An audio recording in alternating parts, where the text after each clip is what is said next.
Guys, ngayon mag-unbox tayo mula sa online. Ito yung Universal USB LED Star Projector. Here ang Lamp Car Pro. Yan, mag-open na tayo.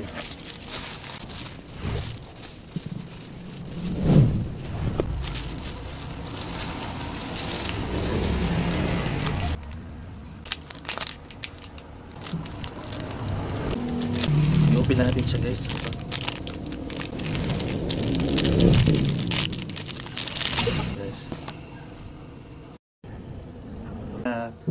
Ito na yung binili natin na LED car roof interior light na mula sa online.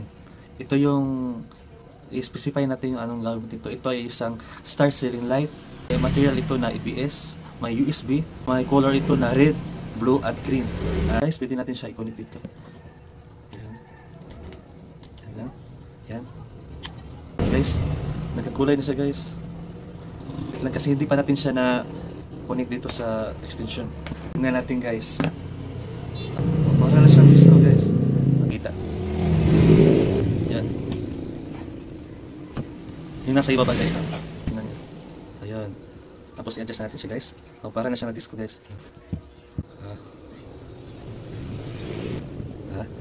Galing. May sarili na tayong ring light. Yan. Guys.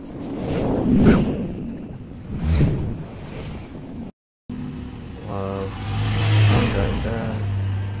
Yes. May iba-iba siyang design at style. Wow.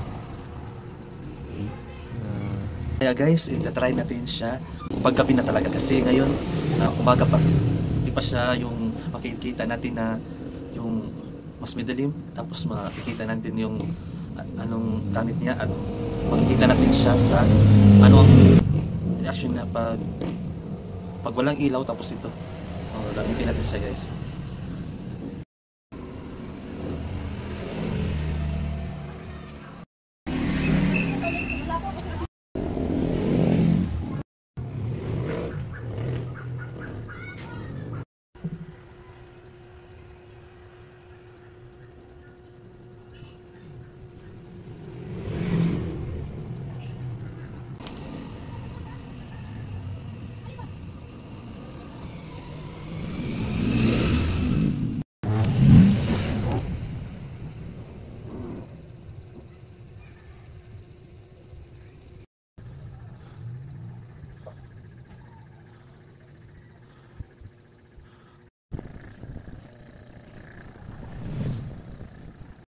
Ay universal, kaya kahit saan at kahit anong pwede siya rito, guys.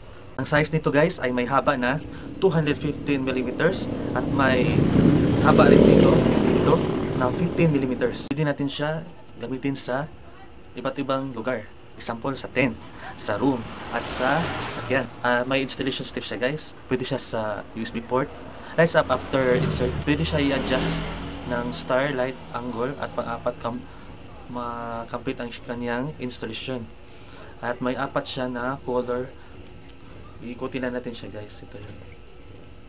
At meron pa, guys, itong Universal Laser Projector Light Mini LED Star Effect ay pwede rin siya natin i-plug sa laptop, sa sasakyan, sa power bank at sa charging plug. So yan, guys, tapos na tayong mag-unbox. See you sa next vlog. So guys, the yellow basket. Bili na. Laser Projector Light Mini LED Star Effect. Yan, guys. Sa ating susunod na unboxing vlog mula sa online. Bye-bye.